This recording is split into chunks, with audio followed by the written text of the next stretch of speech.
ከቀዳሚ ጀምሮ አቶ ጌታቸው ከጊዜያዊ አስተዳደር ፕሬዝዳንትነት ቦታ መነሳትህና በጀነራል ታደሰ ወረደ መተካትህ በስፋት እየተነገረ ነውና እንደዛ ነው ወይ? ዛሬም የትግራይ ጊዜያዊ አስተዳደር ፕሬዝዳንት ነህ ወይስ ማለት ያው ተተኪ ያልተዘጋጀልህ ማለት ነው ወይስ እስክትተካ ድረስ ስልጣን ለማስረከብ እየጠበቅ ነው? እስቲ ይሄን ነገር ክሊር አድርግልን መጀመሪያ። ወይ እንግዲህ እስካሁን ማቀው የተደረገ ለውጥ የለም። ያው ማህተብም አላስረከብኩም። ስለዚህ ምናልባት የሚደረግ ለውጥም ወይም የሚደረግ ሽግግርም ካለ በይፋ እስካውቀው ድረስ የጊዜያዊ አስተዳደሩ ፕሬዝዳንት እንደሆንኩ ነው የማውቀው። ይሄ ጉዳይ ያን ያክል ብዙ ሊያጨቃጭቅ የሚገባው ሊሆን የማይገባው ጉዳይ ነው የነበረው። ለማንኛውም ግን እንዳልኩ ነው እስካሁን ማተሙ በእጄ ነው ያለው ማለት ነው። የተደረሰ ስምምነት ግን አለ ማለት ያው ብዙ ደጋፊዎችም ተቃዋሚዎችም አሉ እንደምታውቀው። ደጋፊዎች ወይም በአጠቃላይ ቆመህለታል ብለው የሚያስቡትን ኮዝ የሚደግፉ ሰዎች ሁኔታውን ማወቅ ይፈልጋሉና ምንድነው በእርግጥ ያለው የተደረሰበት ስምምነት አለ? የምታውቀው ለውጥ አለ ወይ? የተደረሰበት የማውቀው ስምምነት የለም። አንድ ነገር ግን 2 ዓመት ሞልቶታል ዛሬ ጊዜያዊ አስተዳደሩ እንዳለመታደል ሆኖ የተቋቋመለትን ዓላማ ፈጽሞ ወደ በምርጫ ለሚመረጥ መንግስት ማስረከብ የነበረበት ጊዜ ነው።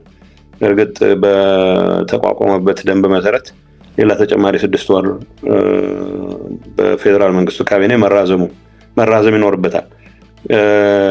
ባለፈው ሳምንት ወደ አዲስ አበባ የመጣሁበት ምክንያት ቀጥታ ከዚህ ጋር ተያያዥነት ያልነበረው ቢሆንም አጠቃላይ ከጊዜያዊ አስተዳደሩ ስራዎች ጋር በተያያዘ ጠቅላይ ሚኒስትሩ ማንሳት የፈለጓቸው ጥያቄዎችም ስለነበሩ አንዱ ማራዘም አንዱ ጉዳይ ስለነበረ አጭር ውይይት ጠቅላይ ሚኒስትሩ ጋር አድርጌያለሁ። ጠቅላይ ሚኒስትሩ ጋር የተደረገው ውይይት ብቻዬን ነው ያደረኩት።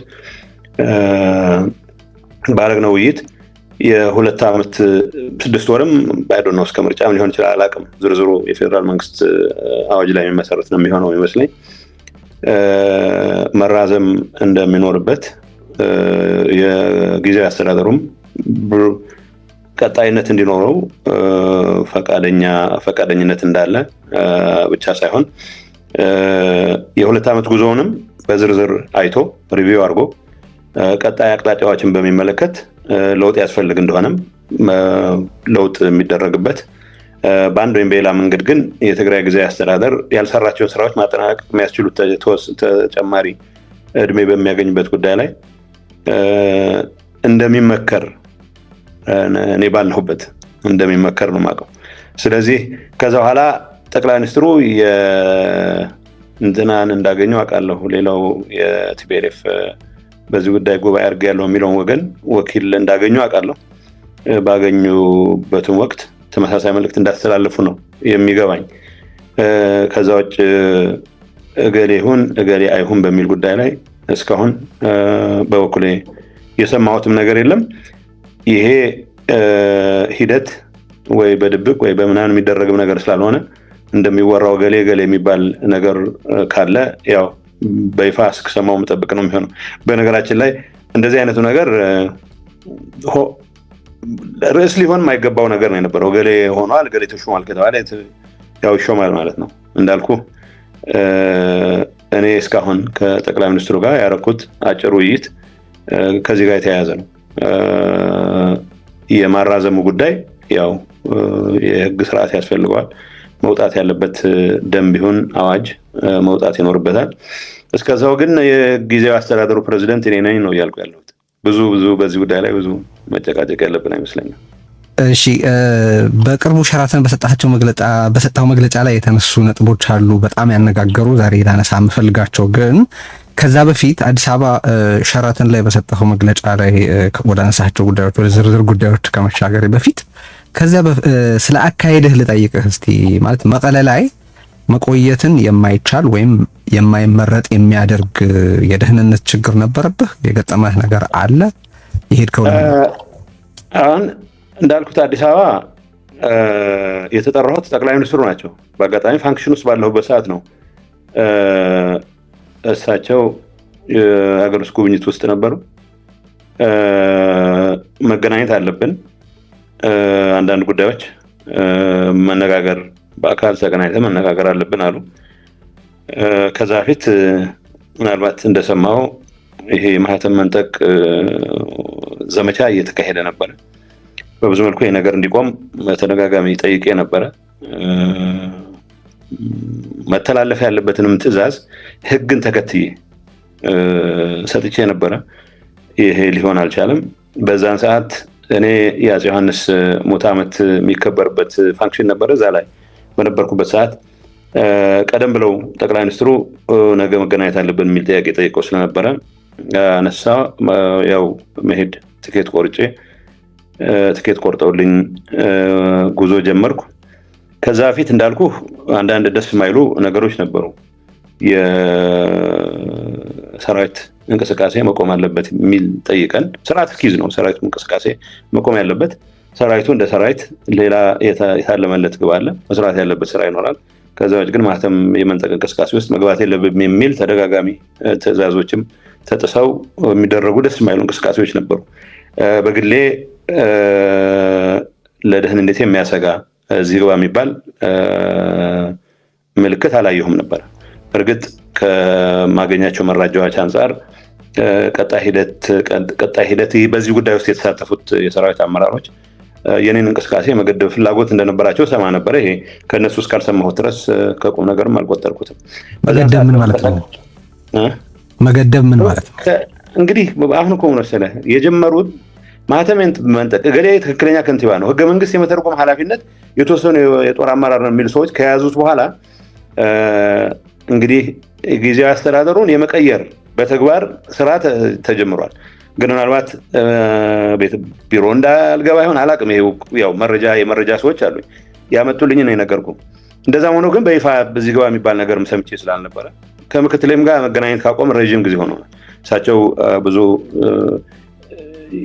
ስታይላቸውም ነው የሆነ ችግር ሲፈጠር ብዙ ጊዜ ስልክ ማጥፋት ወይ መራቅ ነው እንደ እንትን የሚቆጥሩት።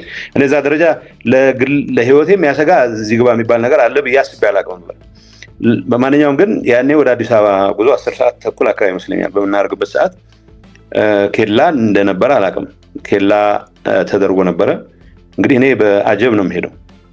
ኬላ ሲያስቆሙ የኔ ጠባቂዎች የምን ኬላ ነው የሚል ጥያቄ ያቀረቡ። አይ ማጣራት እንፈልጋለን የፕሬዝደንቱ ነው መኪናው ሲሏቸው እንደውላለን የሚል ነገር ሰሙ። ሰው መስኮት ከፈትኩና ማን ጋር ነው የምትደውሉት የኔን ጉዞ ይመለከት ሲባል እዛ አካባቢ ያስተባብረው የነበረው ወጣት የሰራዊት ኃላፊ ይመስለኛል። ያው እኔን እንዳየ ያው ትንሽ መከራከርም አልፈለገም። መንገዱን ከፍተውልን ሄድን። ኤርፖርት ገባው። ኤርፖርት አውሮፕላን በምንሳፈርበት ሰዓት እዚህ ግባ የሚባል ምንም አይነት ነገር አልነበረም። አውሮፕላን ውስጥ ከገባን በኋላ የገባን ነገር ምንድነው? የዛ አካባቢ ይህን ኃላፊነት የወሰደ ከፍተኛ የሰራዊት ኃላፊ እንዴት ታሳልፉታላችሁ የሚል ደንፍቶ ፓትሮል ይዞ ኤርፖርት ድረስ እንደመጣ አላሰማን። እኔ ምንም ኖቲስ አላደረኩም። ፓትሮል ይዞ መጣ ብቻ ሳይሆን የፌዴራል ፖሊስ ስለሚጠብቀው የፌዴራል ፖሊስን ጥሶ መግባት አይችልም ወይ ወደ ግጭት ይገባል ማለት ነው። ግን የኔም አጃቢዎች አሉ። እንግዲህ ጥያቄው ወደ ግጭት ይገባል፣ ወደ ግጭት ከተገባ የሚፈጠረው ነገር እርግጠኛ መሆን አይቻልም። በቁጥር የኔ አጃቢዎች የሚበልጡ ይመስለኛል። ግን የኔ ጠባቂዎች ደስ የማይል ነገር እየተፈጠረ እንደሆነ ገምተዋል። ግን ያው መመለስ ሄደን መሟገት አንችልም። ወደ አውሮፕላኑ ተነሳ ሄዱ። አዲስ አበባ እንደገባን የነበረው ሁኔታ ሲመለሱም የነበረው ሁኔታ ኦብቪየስሊ ኬላው ዝም ብሎ ተራ ኬላ እንዳልነበረ። በነገራችን ላይ ምንም አይነት ኬላ መንግስት ሳያውቀው መቀመጥ አይችልም። እዛ አካባቢ ላይ የጦር ኃላፊዎች ብቻቸውን ያደርጉትም አይደለም። ከበላይ በተሰጠ ትዕዛዝ ኬላ ተደርጎ ኢንፋክት ያ ፓትሮል ይዞ የመጣው የሰራዊት ኃላፊ የአየር መንገድ ሴኩሪቲ አባልን በዛን ሰዓት የአቪዬሽን ሴኩሪቲ አባል እዛ አካባቢ ስልክ ደውሎ እሱ ብቻ ነው ወይስ ሌሎችንም ይዞ ነው እየወጣ ያለ የሚል ጥያቄ ሁሉ እንደጠየቀው አውቃለሁ። ሰው ከዛ በኋላ ያወቅኳቸው ሌሎች መረጃዎች ግምት በማስገባት ምናልባት ጫና ያለ ስራ የመስራት ፍላጎት እንደነበራቸው፣ ግን እንደዚህ አይነት ኃላፊነት የጎደለው ተግባር ግን ምንም ነገር ባይፈጠርም ጭምር እጅግ አደገኛና ተቀባይነት የሌለው ተግባር እንደሆነ ብቻ ነው የማውቀው። እዛ እስከወጣሁበት ብቻ አውሮፕላን ላይ እስከተሳፈር ድረስ ኬላውንም ጭምር አይቼ ይሄን ያክል ህይወት አደጋ የሚሰጥ ነው ሳይሆን ምናልባት የተለዩ እንቅስቃሴዎች ይኖራሉ ከዛ ጋር የተያያዘ ነው የሚል እምነት ነበረኝ። ከወጣሁ በኋላ የእነሱ ደጋፊዎች የሆኑ ስለማምለጤ በተደጋጋሚ ሲያወሩ ስሰማ ግን ምናልባትም ማምለጤ ነው የገባኝ። ማምለጥ ሀሳቤ ማምለጥ የነበር ባይሆንም ደጋፊዎቻቸው እነሱ የሚከፍሏቸው የሚዲያ ተቋማት ስለማምለጤ ሲያወሩ ምናልባትም ይዘውት የነበረ ቅድ መክሸፉን ራሳቸው ናቸው እያጋለጡ ያሉት እንጂ እስከዛ ድረስ ማውቀው አልነበረም። እንዳልኩህ ግን የተፈጠሩት ሁኔታዎች ይህንን ነው የሚመስሉት።